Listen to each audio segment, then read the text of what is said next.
ಭೀಮ್ ಧ್ವನಿ ನ್ಯೂಸ್ಗೆ ಸ್ವಾಗತ. ಪ್ರದೇಶದಲ್ಲಿ ನಿರಪರಾಧ ಬಾಲಕಿಯನ್ನ ನಾಯಿ ಹತ್ಯೆ ಮಾಡುವ ದುರ್ಘಟನೆ ಅತ್ಯಂತ ದುಃಖಕರ ಹಾಗೂ ಖಂಡನೀಯವಾಗಿದೆ. ದುರ್ಘಟನೆಯಲ್ಲಿ ಜೀವ ಕಳೆದುಕೊಂಡ ಬಾಲಕಿಯ ಕುಟುಂಬಕ್ಕೆ ಬಾಗಲಕೋಟೆ ವಿಧಾನಸಭಾ ಕ್ಷೇತ್ರದ ಎಸ್ಡಿಪಿಐ ಪಕ್ಷದ ವತಿಯಿಂದ ಆಳವಾದ ಸಂತಾಪವನ್ನು ವ್ಯಕ್ತಪಡಿಸಲಾಗಿದೆ.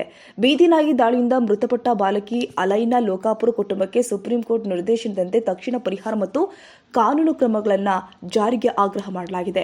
ಬಾಗಲಕೋಟೆಯ ನವನಗರ ಸೆಕ್ಟರ್ ನಂಬರ್ 15ರಲ್ಲಿ ನಡೆದ ಅತ್ಯಂತ ದುರಾದೃಷ್ಟಕರ ಘಟನೆಯಲ್ಲಿ ದಿನಾಂಕ 27/12/2025ರಂದು ಬೀದಿ ನಾಯಿಗಳ ದಾಳಿಗೆ ಒಳಗಾದ ಬಾಲಕಿ ಅಲೈನಾ ಲೋಕಾಪುರ್ ಹುಬ್ಬಳ್ಳಿಯ ಕಿಮ್ಸ್ ಆಸ್ಪತ್ರೆಯಲ್ಲಿ ಚಿಕಿತ್ಸೆ ಫಲಕಾರಿಯಾಗದೆ ಮೃತಪಟ್ಟಿರುವುದು ಇಡೀ ಜಿಲ್ಲೆಯನ್ನ ತಲ್ಲಣಗೊಳಿಸಿದೆ. ಈ ಹಿನ್ನೆಲೆ social democratic party of India Bagalkot ವಿಧಾನಸಭಾ ಕ್ಷೇತ್ರ ವತಿಯಿಂದ ಸುಪ್ರೀಂ ಕೋರ್ಟಿನ ಇತ್ತೀಚಿನ ನಿರ್ದೇಶನಗಳ ಅನ್ವಯ ಈ ಕೆಳಗಿನ ಕಾನೂನುಬದ್ಧ ಬೇಡಿಕೆಗಳನ್ನು ಸಲ್ಲಿಸ್ತಾ ಇದ್ದೇವೆ. ರಾಜ್ಯ ಸರ್ಕಾರದ ಹೊಣೆಗಾರಿಕೆ. ಮಾನ್ಯ ಸುಪ್ರೀಂ ಕೋರ್ಟ್ ಇತ್ತೀಚಿನ ತೀರ್ಪುಗಳಲ್ಲಿ ಸ್ಪಷ್ಟಪಡಿಸಿರುವಂತೆ ಸಾರ್ವಜನಿಕ ಸ್ಥಳದಲ್ಲಿ ಬೀದಿ ನಾಯಿಗಳ ದಾಳಿಯಿಂದ ಸಂಭವಿಸುವ ಸಾವು ಅಥವಾ ಗಾಯಗಳಿಗೆ ಆಯಾ ರಾಜ್ಯ ಸರ್ಕಾರ ಮತ್ತು ಸ್ಥಳೀಯ ಸಂಸ್ಥೆಗಳ ನೇರ ಕಾರಣ. ನಾಗರಿಕರ ಜೀವ ರಕ್ಷಣೆ ಮಾಡುವುದು ಸಂವಿಧಾನದ ವಿಧಿ 21ರ ಅಡಿಯಲ್ಲಿ ಮೂಲಭೂತ ಹಕ್ಕಾಗಿದ್ದು ಇದನ್ನು ಕಾಪಾಡುವಲ್ಲಿ ಸ್ಥಳೀಯ ಆಡಳಿತ ವಿಫಲವಾಗಿದೆ. ಪರಿಹಾರ ಧನದ ಮೊತ್ತ. ಹಲವಾರು ಪ್ರಕರಣದಲ್ಲಿ ಬೀದಿ ನಾಯಿ ಕಡಿತಕ್ಕೆ ತಲಾ ಹಲ್ಲಿನ ಗುರುತಿಗೆ 10,000 ಮತ್ತು ತೀವ್ರ ಗಾಯ ಮತ್ತು ಸಾವಿನ ಪ್ರಕರಣದಲ್ಲಿ ಕನಿಷ್ಠ 10 ಲಕ್ಷದಿಂದ 20 ಲಕ್ಷದವರೆಗೆ ಪರಿಹಾರ ಕೊಡುವಂತೆ ನ್ಯಾಯಾಲಯ ಆದೇಶಿಸಿದೆ. ಬಾಲಕಿ ಅಲೈನಾಳ ಮುಖದ ಮೇಲೆ ತೀವ್ರವಾಗಿ ಗಾಯಗಳಾಗಿ ಮೃತಪಟ್ಟಿದ್ದು ಆಕೆ ಕುಟುಂಬಕ್ಕೆ ತಕ್ಷಣವೇ ಗರಿಷ್ಠ ಪರಿಹಾರ ಧನವನ್ನು ಬಿಡುಗಡೆ ಮಾಡಬೇಕು. ನಿರ್ಲಕ್ಷ್ಯದ ವಿರುದ್ಧ ಕ್ರಮ. ಬೀದಿ ನಾಯಿಗಳ ನಿಯಂತ್ರಣದ ಬಗ್ಗೆ ಸುಪ್ರೀಂ ಕೋರ್ಟ್ ಇತ್ತೀಚೆಗೆ ಹೊರಡಿಸಿರುವ ಮಾರ್ಗಸೂಚಿಗಳಂತೆ ಇಂತಹ ಘಟನೆಗಳು ನಡೆದಾಗ ಸಂಬಂಧಪಟ್ಟ ವಲಯ ಅಧಿಕಾರಿಗಳ ಮೇಲೆ ನಿರ್ಲಕ್ಷ್ಯದ ಕೇಸು ದಾಖಲಿಸಲು ಅವಕಾಶವಿದೆ.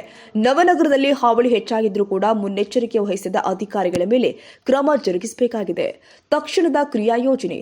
ಸುಪ್ರೀಂ ಕೋರ್ಟ್ ನಿರ್ದೇಶನದಂತೆ ಜನನಿಬಿಡ ಪ್ರದೇಶ ಹಾಗೂ ಶಾಲಾ ವಲಯಗಳಿಂದ ಅಪಾಯಕಾರಿ ನಾಯಿಗಳನ್ನು ತಕ್ಷಣವೇ ಸ್ಥಳಾಂತರ ಮಾಡಬೇಕು. ಬಡ ಕುಟುಂಬದ ಮಗುವನ್ನು ಕಳೆದುಕೊಂಡಿರುವ ಅಲೈನಾ ಲೋಕಾಪುರ ಕುಟುಂಬಕ್ಕೆ ಕೇವಲ ಸಾಂತ್ವನ ಸಾಲದು. ಸುಪ್ರೀಂ ಕೋರ್ಟ್ನ ಆಶಯದಂತೆ ನ್ಯಾಯಯುತವಾದ ಆರ್ಥಿಕ ಪರಿಹಾರ ಮತ್ತು ಮುಂದಿನ ದಿನದಲ್ಲಿ ಇಂತಹ ಘಟನೆಗಳು ಮರುಕಳಿಸದಂತೆ ಜಿಲ್ಲಾಡಳಿತ ಲಿಖಿತ ಭರವಸೆ ಕೊಡಬೇಕು ಅಂತ ಒತ್ತಾಯಿಸಿದ್ರು. ಈ ಸಂದರ್ಭದಲ್ಲಿ ಎಸ್ಡಿಪಿಐ ಬಾಗಲಕೋಟೆ ವಿಧಾನಸಭಾ ಕ್ಷೇತ್ರದ ಅಧ್ಯಕ್ಷರು ಆದ ಕಾಸಿಂ ಗುಳಸಂಗಿ ಹಾಗೂ ಕಾರ್ಯದರ್ಶಿಯಾದ ಸದ್ದಾಂ ಮುಲ್ಲಾ ಹಾಗೂ ಮೈಬೂಬಾ ಹಡಗಲಿ, ಅಲ್ತಾಫ್ ಮದರಿ, ಸಾದಿಕ್ ಕಾಂಟ್ರಾಕ್ಟರ್, ಮೋಯಿನ ಕಲಾದಗಿ, ಕಾಸಿಂ ಕಟ್ನಳ್ಳಿ, ಅರ್ಷದ್ ಬದಾಮಿ, ರೌಫ್ ಚೌಧರಿ ಸೇರಿ ಮತ್ತಿತರರು ಹಾಜರಿದ್ದರು. ಜಿಂದಾಬಾದ್ ಜಿಂದಾಬಾದ್ ಜಿಂದಾಬಾದ್. ಯಾತಕ್ಕಾಗಿ ಹೋರಾಟ, ನ್ಯಾಯಕ್ಕಾಗಿ ಹೋರಾಟ, ಯಾತಕ್ಕಾಗಿ ಹೋರಾಟ, ನ್ಯಾಯಕ್ಕಾಗಿ ಹೋರಾಟ, ಯಾತಕ್ಕಾಗಿ ಹೋರಾಟ, ನ್ಯಾಯಕ್ಕಾಗಿ ಹೋರಾಟ. ಬೇಕೇ ಬೇಕು, ಅಲಿನಾಗೆ ನ್ಯಾಯ ಬೇಕು, ಬೇಕೇ ಬೇಕು, ಅಲಿನಾಗೆ ನ್ಯಾಯ ಬೇಕು, ಬೇಕೇ ಬೇಕು, ಅಲಿನಾಗೆ ನ್ಯಾಯ ಬೇಕು, ಬೇಕೇ ಬೇಕು, ಅಲಿನಾಗೆ ನ್ಯಾಯ ಬೇಕು, ಬೇಕೇ ಬೇಕು, ಮೃತಪಟ್ಟ ಅಲಿನಾಗೆ ನ್ಯಾಯ ಬೇಕು, ಬೇಕೇ ಬೇಕು. ಮೃತಪಟ್ಟ ಅಲಿನಾಗೆ ನ್ಯಾಯ ಬೇಕು.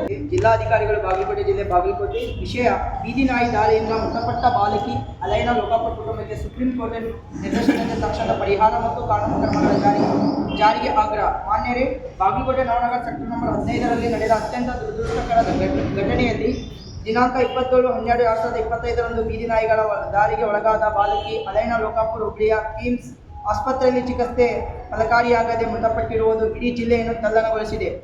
ಈ ಹಿನ್ನೆಲೆಯಲ್ಲಿ social democratic party of India Bagalkot ವಿಧಾನಸಭಾ ಕ್ಷೇತ್ರ ವತಿಯಿಂದ ಸುಪ್ರೀಂ ಕೋರ್ಟಿನ ಇತ್ತೀಚಿನ ನಿರ್ದೇಶನದ ಅನ್ವಯ ಈ ಕೆಳಗಿನ ಕಾನೂನುಬದ್ಧ ಬೇಡಿಕೆಗಳನ್ನು ಸಲ್ಲಿಸುತ್ತದೆ.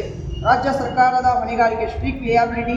ಮಾನ್ಯ ಸುಪ್ರೀಂ ಕೋರ್ಟ್ ಇತ್ತೀಚಿನ ತೀರ್ಪುಗಳಲ್ಲಿ ಸ್ಪಷ್ಟಪಡಿಸುವಂತೆ ಸಾರ್ವಜನಿಕ ಸ್ಥಳಗಳಲ್ಲಿ ಬೀದಿ ನಾಯಿಗಳ ದಾಳಿಯಿಂದ ಸಂಭವಿಸುವ ಸಾವು ಅಥವಾ ಗಾಯಾಳುಗಳಿಗೆ ಆಯಾ ರಾಜ್ಯದ ಸರ್ಕಾರ ಮತ್ತು ಸ್ಥಳೀಯ ಸಂಸ್ಥೆಗಳಿಗೆ ಲೋಕಲ್ ಬಾಡೀಸ್ ನೇರ ಹೊಣೆ.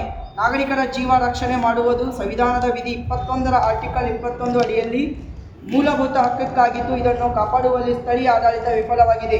ಪರಿಹಾರ ಧನದ ಮೊತ್ತ. ಹಲವಾರು ಪ್ರಕರಣಗಳಲ್ಲಿ, ಉದಾಹರಣೆಗೆ ಪಂಜಾಬ್ ಮತ್ತು ಹರಿಯಾಣ ಹೈಕೋರ್ಟ್ ಮತ್ತು ನಂತರ ಸುಪ್ರೀಂ ಕೋರ್ಟ್ ಅವಲೋಕನಗಳು, ಬೀದಿ ನಾಯಿ ಕಡಿತಕ್ಕೆ ತಲಾ ಹಲ್ಲಿನ ಗುರುತಿಗೆ 10,000 ಮತ್ತು ತೀವ್ರ ಗಾಯ ಅಥವಾ ಸಾವಿನ ಪ್ರಕರಣಗಳಲ್ಲಿ ಕನಿಷ್ಠ 10 ಲಕ್ಷದಿಂದ 20 ಲಕ್ಷದವರೆಗೆ ಪರಿಹಾರ ನೀಡುವಂತೆ ನ್ಯಾಯಾಲಯಗಳು ನಿರ್ದೇಶಿಸಿವೆ. ಬಾಲಕಿ ಅಲೈನಾ ಮುಖದ ಮೇಲೆ ತೀವ್ರವಾದ ಗಾಯಗಳಾಗಿದ್ದು ತಪ್ಪಟ್ಟಿದ್ದು ಆಕೆಯ ಕುಟುಂಬಕ್ಕೆ ತಕ್ಷಣ ಗರಿಷ್ಠ ಪರಿಹಾರ ಧನವನ್ನು ಬಿಡುಗಡೆ ಮಾಡಬೇಕು. ನಿರ್ಲಕ್ಷ್ಯದ ವಿರುದ್ಧ ಕ್ರಮ. ಬೀದಿ ನಾಯಿಗಳ ನಿಯಂತ್ರಣದ ಬಗ್ಗೆ ಸುಪ್ರೀಂ ಕೋರ್ಟ್ ಇತ್ತೀಚೆಗೆ ಜನವರಿ 2026ರಲ್ಲಿ ಹೊರಡಿಸಿರುವ ಮಾರ್ಗಸೂಚಿಗಳಂತೆ ಇಂತಹ ಘಟನೆಗಳು ನಡೆದಾಗ ಸಂಬಂಧಪಟ್ಟ ವಲಯ ಅಧಿಕಾರಿಗಳು ಝೋನಲ್ ಆಫೀಸರ್ಸ್ ಮೇಲೆ ನಿರ್ಲಕ್ಷ್ಯದ ಕೇಸು ದಾಖಲಿಸಲು ಅವಕಾಶವಿದೆ. ನವನಗರದಲ್ಲಿ ಹಾವಳಿ ಹೆಚ್ಚಿದ್ದರೂ ಮುನ್ನೆಚ್ಚರಿಕೆ ವಹಿಸಿದ ಅಧಿಕಾರಿಗಳ ಮೇಲೆ ಕ್ರಮ ಜರುಗಿಸಬೇಕು. ತಕ್ಷಣದ ಕ್ರಿಯಾ ಯೋಜನೆ ಸುಪ್ರೀಂ ಕೋರ್ಟ್ ನಿರ್ದೇಶಿಸಿದಂತೆ ಜನನ ಬಿಡಿ ಪ್ರದೇಶಗಳ ಮತ್ತು ಶಾಲಾ ವಲಯಗಳಿಂದ ಅಪಾಯಕಾರಿ ನಾಯಿಗಳನ್ನು ತಕ್ಷಣವೇ ಸ್ಥಳಾಂತರಿಸಬೇಕು. Animal birth control ABC rule 2023 ಪ್ರಕಾರ ಸಂತಾನಹರಣ ಪ್ರಕ್ರಿಯೆಯನ್ನು ಜಿಲ್ಲೆಯಲ್ಲಿ ಸಮರ್ಪಕವಾಗಿ ಜಾರಿಗೊಳಿಸಬೇಕು. ಬಡ ಕುಟುಂಬಗಳ ಮಗುವನ್ನು ಕಳೆದುಕೊಂಡಿರುವ ಅಲೈನ ಲೋಕಾಪುರ ಕುಟುಂಬಕ್ಕೆ ಕೇವಲ ಸ್ವಾತಂತ್ರ್ಯ ಸಾಲದು. ಸುಪ್ರೀಂ ಕೋರ್ಟ್ನ ಆದೇಶದಂತೆ ನ್ಯಾಯಾಲಯವಾದ ಆರ್ಥಿಕ ಪರಿಹಾರ ಮತ್ತು ಮುಂದಿನ ದಿನಗಳಲ್ಲಿ ಇಂತಹ ಘಟನೆಗಳು ಮರುಕಳಿಸದಂತೆ ಜಿಲ್ಲಾಡಳಿತ ಲಿಖಿತ ಭರವಸೆ ನೀಡಬೇಕು ಎಂದು ನಾವು ಒತ್ತಾಯಿಸುತ್ತೇವೆ. ಇಲ್ಲದಿದ್ದರೆ ಸಂತ್ರಸ್ತ ಕುಟುಂಬದ ಪರವಾಗಿ ನಾವು ಕಾನೂನು ಹೋರಾಟವನ್ನು ತೀವ್ರಗೊಳಿಸಬೇಕಾಗುತ್ತದೆ ಎಂದು ಈ ಮೂಲಕ ಎಚ್ಚರಿಸುತ್ತಿದ್ದೇವೆ. ವಂದನೆಗಳೊಂದಿಗೆ ಪ್ರತಿಗಳು ಆಯುಕ್ತ ನಗರಸಭೆ ಬಾಗಲಕೋಟೆ, ಮುಖ್ಯ ಕಾರ್ಯನಿರ್ವಹಣಾಧಿಕಾರಿಗಳು, CEO, ಜಿಲ್ಲಾ ಪಂಚಾಯತ್ ಬಾಗಲಕೋಟೆ, ಅಧ್ಯಕ್ಷರು Kasim Golasangi, social democratic party of India, Bagalkot ವಿಧಾನಸಭಾ ಕ್ಷೇತ್ರ. ನಮ್ಮಲ್ಲಿ ನಾವು ಈ ಮೂಲಕ ಅಧೀನ ಅವರ ಒಂದು ಜಿಲ್ಲಾಡಳಿತ ನಿರ್ಲಕ್ಷ್ಯದಿಂದ ಏನು ಒಂದು ಮೃತಪಟ್ಟಿದ್ದಾರೆ. ಅಧೀನ ಅವರು ಏನು ಜಿಲ್ಲಾ ಆಡಳಿತದವರು ಅವರು ಸ್ವಲ್ಪ ಅವರ ಕಾಳಜಿ ವಹಿಸಿದ್ದರೆ ಅವರಿಗೆ ಇವತ್ತು ನಾವು ಸಾವನ್ನು ಒಪ್ತಿದ್ದಿಲ್ಲ. ಏಕೆಂದರೆ ಅಧೀನರ ಕುಟುಂಬದವರು ಕೇಮ್ಸ್ ಹಾಸ್ಪಿಟಲ್ಗೆ ಹೋದಾಗ ಆ ಕೇಮ್ಸ್ ಹಾಸ್ಪಿಟಲಲ್ಲಿ ವೈದ್ಯರು ಹೇಳ್ತಾರೆ ಏನಂದರೆ ಅಲ್ಲಿ ಒಂದು ಜಿಲ್ಲಾ ಆಸ್ಪತ್ರೆಯಲ್ಲಿ ಇರುವಂತಹ ವೈದ್ಯರು ನಿರ್ಲಕ್ಷ್ಯ ಮಾಡುವ ಕಾರಣಕ್ಕಾಗಿ ಈ ಒಂದು ಪುಟ್ಟ ಬಾಲಕಿ ಮರಣ ಹೊಂದಿದ್ದಾರೆ ಅಂತೇಳಿ ಹೇಳ್ತಾ ಇದ್ದಾರೆ. ಲಾಸ್ಟ್ ಟೈಮ್ ನಾವು ಸೋಷಿಯಲ್ ಡೆಮೊಕ್ರೆಟಿಕ್ ಪಾರ್ಟಿ ಆಫ್ ವತಿಯಿಂದನೂ ಅವರಿಗೆ ಹೋಗಿ ನಾವು ಏನೋ ಇಂಟಿಮೇಷನ್ ಮಾಡಿದ್ದು, ಅಲ್ಲಿ ಟ್ರೀಟ್ಮೆಂಟು ಕೂಡ ಸರಿಯಾಗಿ ಸಿಗ್ತಾ ಇಲ್ಲ.